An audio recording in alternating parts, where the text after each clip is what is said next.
Welcome to Worldview Matters, discussing controversial issues, discerning current events, defending biblical Christianity. No topic off limits. And now, here's your host, David Fiorazzo. Welcome, family in Christ. Thank you so much for tuning in. Olivier Melnick is going to be with us today, and he's also coming to Green Bay in a couple weeks. But the good news first, the Worldview Matters conference is sold out. And there is a little bit more good news. If you bring up the speaking schedule, Jeff, there it is. WorldviewMattersConference.com, WorldviewMattersConference.com. Olivier is going to be speaking twice. There's the schedule. It's on the website. And we have both nights Q&A panels, like a round table with all the speakers that are available for that night. And both Friday night and Saturday night. So I'm looking forward to that one. The audience can ask whatever they want to ask the speakers. We're going to limit it to an hour, though. So the schedule is up if you want to check that. If you already have tickets, check that. If you don't have tickets and you go, oh, no, I wanted to go, well, we are looking into live streaming. So I'll let you know when I know if that's going to happen and how you can connect. But we have a little bit of time to work that out since we sold out before the conference. So ShalomInMessiah.com is the website. ShalomInMessiah.com. Olivier Melnick, welcome back, brother. Good to see you. Hey, David. Good to be on the show again. I can't wait for the conference. I have never been to Green Bay. Oh, my goodness. I know. It's like it's going to be a first, many firsts, but I've never been to that area, so I'm looking forward to that. Well, early May, it should be nice. We've been getting pounded with rain. Oh, it's like Seattle. It's like, what the heck? Where do we live? We're in Wisconsin. Anyway, by that time, hopefully all the rain's done and we'll have some sunshine. But let's start with just saying, hey, I caught you with our brother, Pastor Brad Reeves, Coming Soon Ministries in Maryland. You Right. spoke at a conference there. I caught one of the interviews. I don't know if you did more than one, but I really liked your conversation with him. Just tell us a little bit about that and any of your recent conferences. Well, what did we talk about with Brad? Did we talk about? Part of it was the stickers people were putting on gas pumps. I thought, wow, really? Oh, yeah. Okay. So, yeah, thanks for reminding me. I mean, you could have reminded me off the air before we started the show, so I looked and sounded more professional. So you exposed my lack of knowledge to the masses now. You're busy. You're all over the place, speaking everywhere. How could you possibly keep up with yourself? So, yes, the sticker, it's a sticker that came out of Ohio at a gas pump, and it pictures an Orthodox Jew, and it's the typical caricature of the negative caricature of the Jew with a big curly nose, the big nose, crooked nose, curly hair, black hat, the beard, with the mean look, and it's pointing like this, and it's a sticker that looks very, very similar to the sticker that popped up during the Biden administration, where price of gas was going up, and there was a sticker of Biden pointing, and it says, "I did this." And so now we have this Jewish man, and it says they did this, the price of gas, because of what's happening in the Middle East. And so the first reaction is, when that sticker popped up with Biden, conservatives, evangelicals, conservatives, and Republicans, so to speak, were quick to kind of poke fun at it and go like, yeah, this is kind of fun. This is true. He's the prices are going up, and now we have this sticker with a Jewish man saying the same thing, and we are complaining, saying this is anti-Semitic. So are we overreacting, or what's going on? I don't think we're overreacting, because one sticker is basically pointing at a political figure with a track record of actually making things to be the way they were, and the other sticker is blaming an entire people group, the Jews, for something that's happening in the Middle East that's not really their fault, but that's the way the world wants to see it. So the stickers are not equal in we can't compare them. It's not apple, it's like apples to oranges. But that sticker basically is another anti-Semitic trope against the Jews. And Yeah. any chance people have to point the blame in anything happens in the world today, it's going to be at some point it will end up being the fault of the Jews. And I wrote something in an article recently, and I think it might even be in one of my messages I'm going to be doing at your conference. But I said this. Uh, um, for as long as the Jews are will for as long as the Jews are the chosen people of God, they will be the chosen target of Satan. Yes.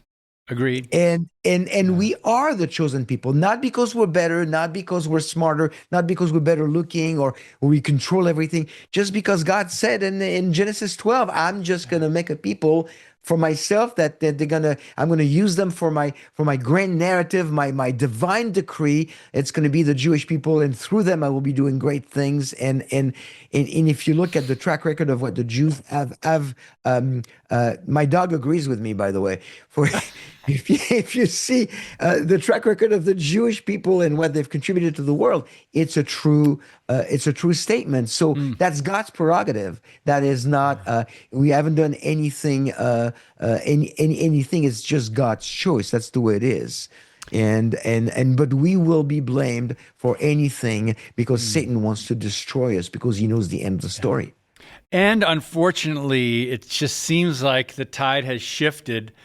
Ironic is not the right word. Since October 7, 2023, the tide seems to be shifting against Israel when you thought they would get more support, Israel and the Jewish people, after the slaughter on October 7. But I think the college campuses had their so-called protests ready to go. The millions in money were coming in, funneling all these different propaganda campaigns, and they had that ready to unleash in the U.S. So that has produced a lot of not only ignorance, but even in the church, ignorance of the Old Testament, but anti-Semitism. Really quick, Olivier, and then we'll get into some of the things we had talked about for today. Over at the Christian Post, this came out last week, and now, according to Pew Research, 60% of Americans harbor unfavorable views toward Israel. It says antipathy toward Israel spiked to 70% among those aged 18 to 49. So this is the propaganda, what the media has been successful at doing. I mean, not in a good way. I don't give them credit. It's demonic. Yeah. So your response to this unfortunate trend, or what we're seeing trending now in the direction it's going?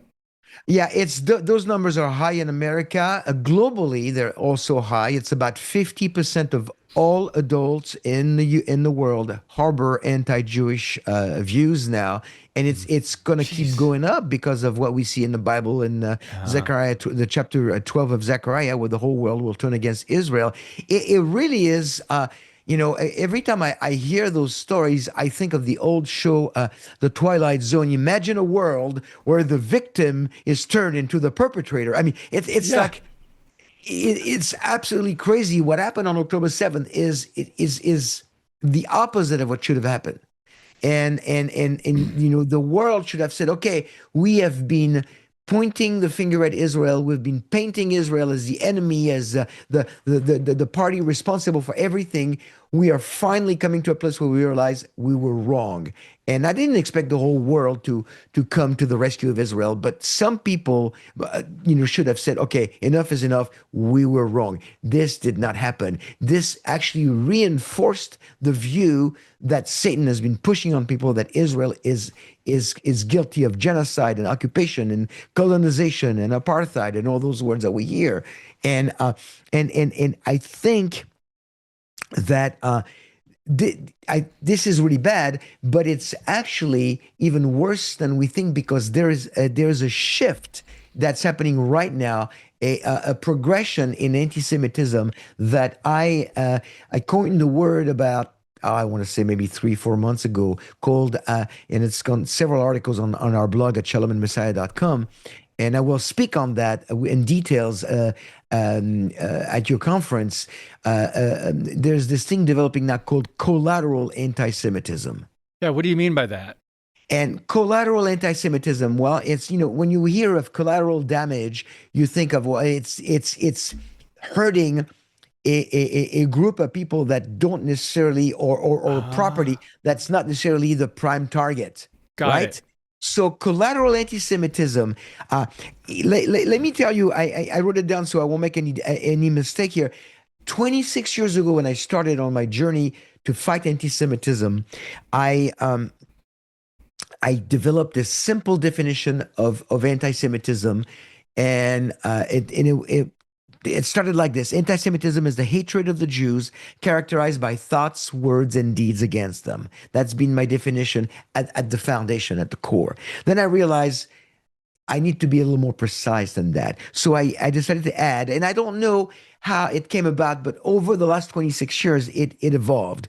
And then it became anti-Semitism as hatred of the Jews or Israel, characterized by thoughts, words, and deeds against them. Okay. And I realized, okay, that's good, but that's not precise enough. That's when, probably 10 years into it, I added the word irrational, because I would see that everything that was happening against the Jews, it was very, very irrational. Yes. And I realized it's irrational because it's satanic. And that was a big revelation to me. I have to let people know this is like you mentioned already, David, a spiritual battle. This is satanic. This is demonic. This is a spiritual battle. So it became anti-Semitism is the irrational and satanic hatred of the Jews or Israel, characterized by thoughts, words, and deeds against them. And in the last couple of months, I made one more change, and that's to describe the shift, which I call collateral anti-Semitism. And here goes the current definition, and I maybe it will evolve again, but that's the result of 26 years. Anti-Semitism is the irrational and satanic hatred of the Jews, Israel, or their supporters, characterized by thoughts, words, or deeds against them. We are now at a place where you, David, if you go on the street, to the store, anywhere, and you wear a t-shirt that says, I love Israel, or I'm a Christian Zionist, or you have a Star of David on a hat, you run the risk of being spit at, or even, hit or hurt in any fashion, because now you are openly supporting the genocidal Jewish state. So that's collateral anti-Semitism. You no longer have to be Jewish in 2026. Pay attention, people. This is important. You no longer have to be Jewish to suffer from anti-Semitism. All you have to do is support Israel, which is biblical, by the way. Wow. And you can see that just as you were explaining that, I'm thinking about different scenarios and different news reports and Christians, wanting to stand up for Israel. And what's sad, though, Olivier, and maybe you can explain your thoughts on how we got here, is the confusion in the church, in the Christian church, in the body of Christ, because there's now a division within as well. And we expect it from the world, don't we? We expect it in the world, but there is a division in the church. And I would say the biggest problem that is at the root of this division is replacement theology, is this false view of the Bible that claims that it really is a heretical view, if you ask me, that claims that God is done with Israel and it has replaced Israel with the Christians. Some people who promote the view of replacement theology, they understand that when they talk about replacement, this has become a negative word in the mind of those who read the Bible and know it's not true. And when they receive a criticism for saying replacement, so they've changed the word, so they not call it fulfillment theology. It's the same thing, okay? It's, the fulfillment theology is that now God has as is done with Israel. Israel had a chance. They rejected the Messiah. They ignored God. They disobeyed God. They rebelled against God. So now it's all about the church and the Christians. But if that's the case, then the eternal, unconditional, unilateral promises that God made in the Abrahamic covenant, in the land covenant, in the Davidic covenant, in the new covenant, specifically with Israel, if that's the case, then God lied. God is a liar and a covenant breaker. And if he's a liar and a covenant breaker, then my friend, if you hold to the review of replacement theology, then maybe your salvation is not that secure, because God maybe lied about your salvation as well. Wow.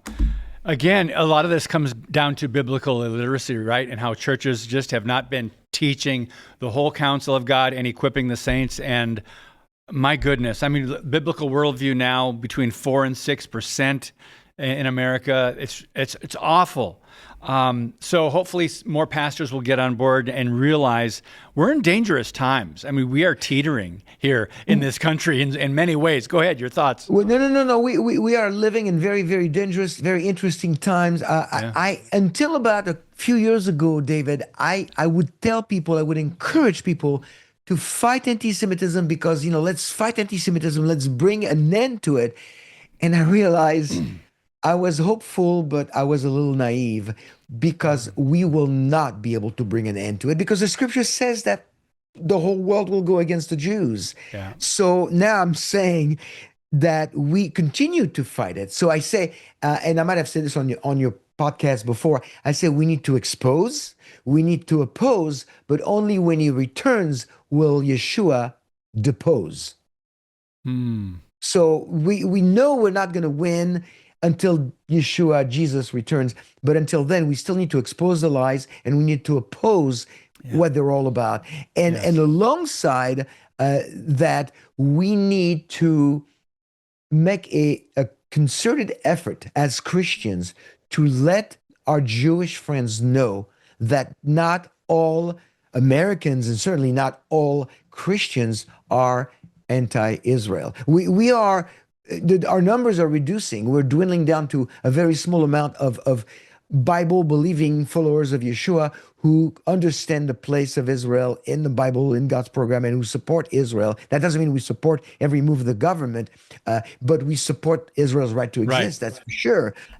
And so we need to make a concerted effort. And towards that goal, we, if I can speak on this for a minute or two, at Shalom and Messiah, we started this thing called No Synagogue Left Behind.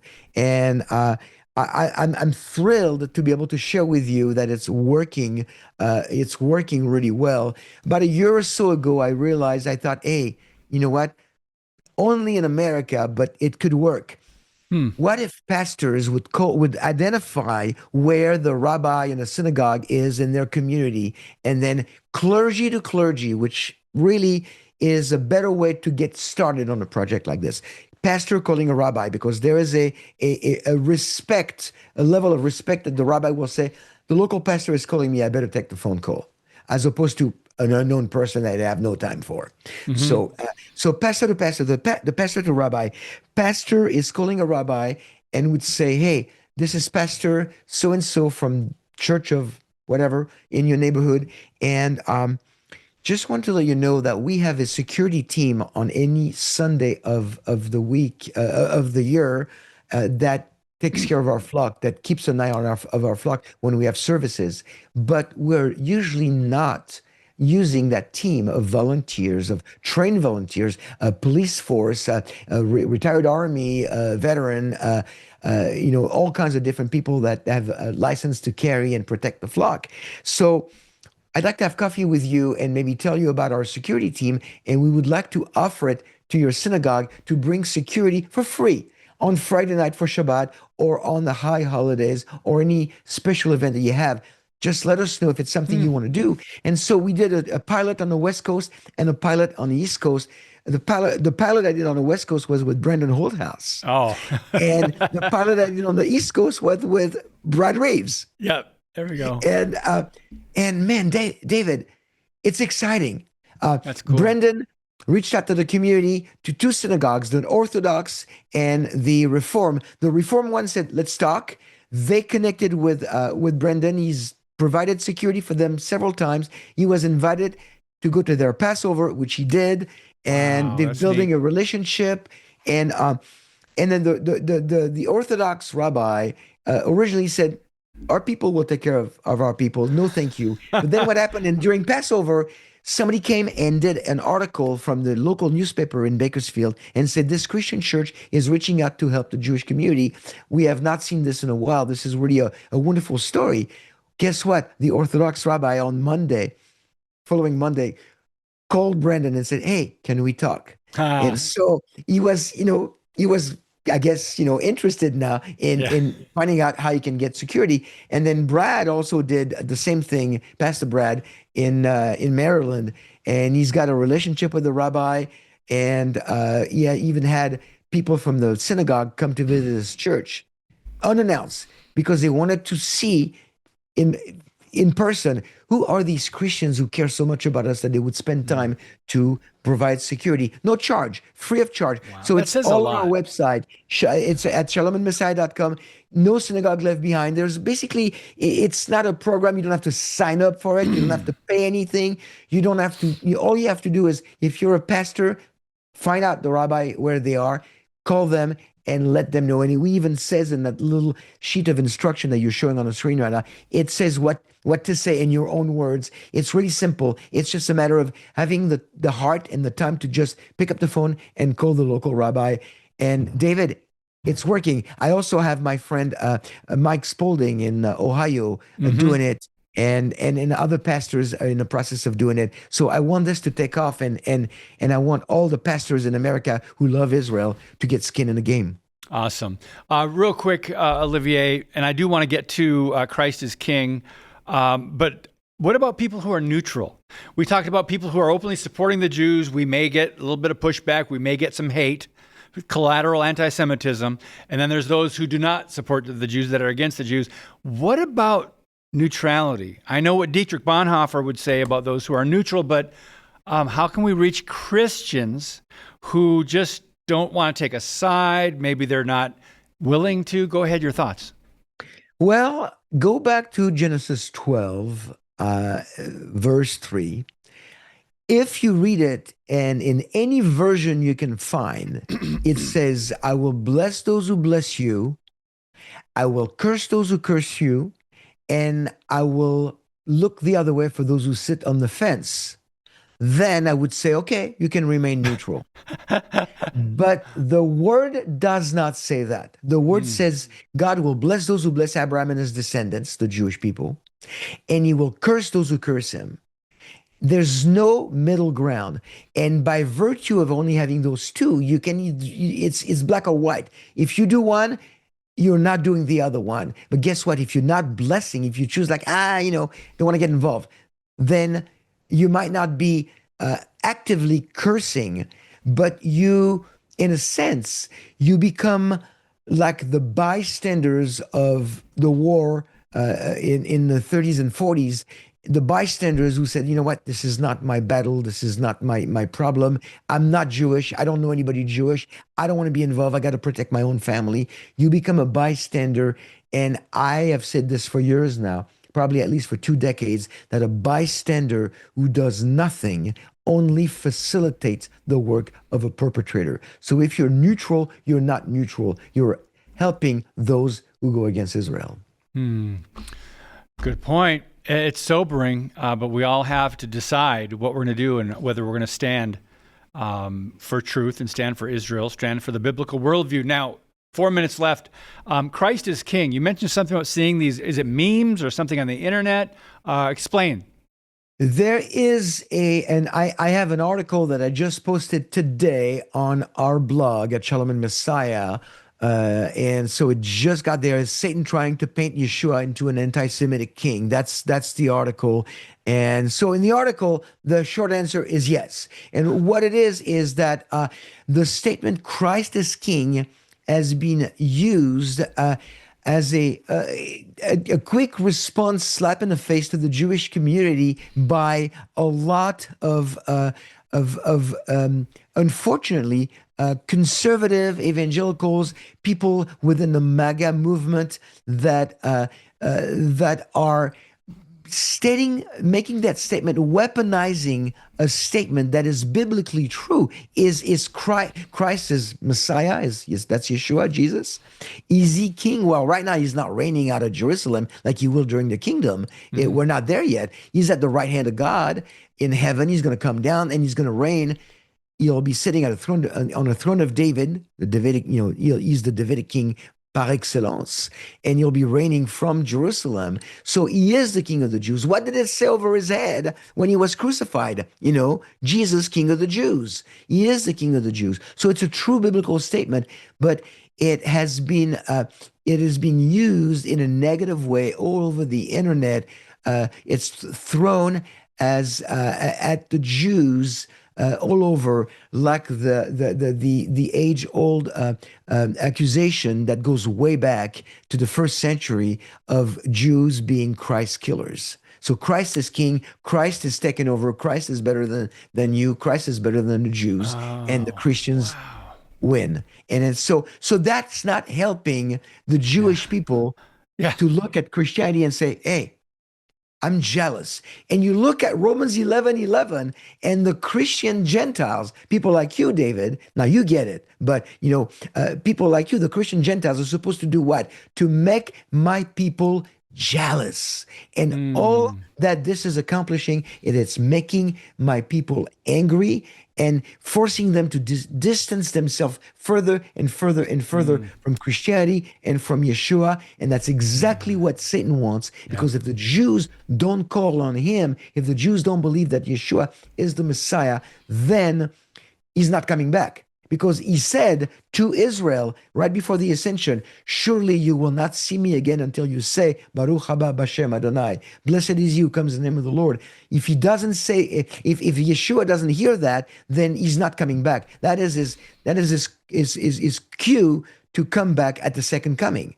And so if that's being said by Israel, it's not going to happen. Satan knows that. Now what Satan also knows is that the battle is already won, but he will inflict as many casualties as he can, because he always thinks that he can possibly, stop it, but he will not stop it, because God promised in Jeremiah 31:35-37 that he will never forsake Israel and allow for Israel to be completely destroyed. So it looks dark from a human standpoint, but from a biblical standpoint, there is hope. There's a great future for Israel, and we have to continue sharing the gospel with our Jewish friends. Amen. God so loved the world, not just Jews, Gentiles, the world, that he sent Jesus, Yeshua, that we might believe in him and have everlasting life. You know the verse, friends. Shalom in Messiah Ministries. Olivier Melnick. We will see you in a couple weeks, brother. Thanks a lot for your time today.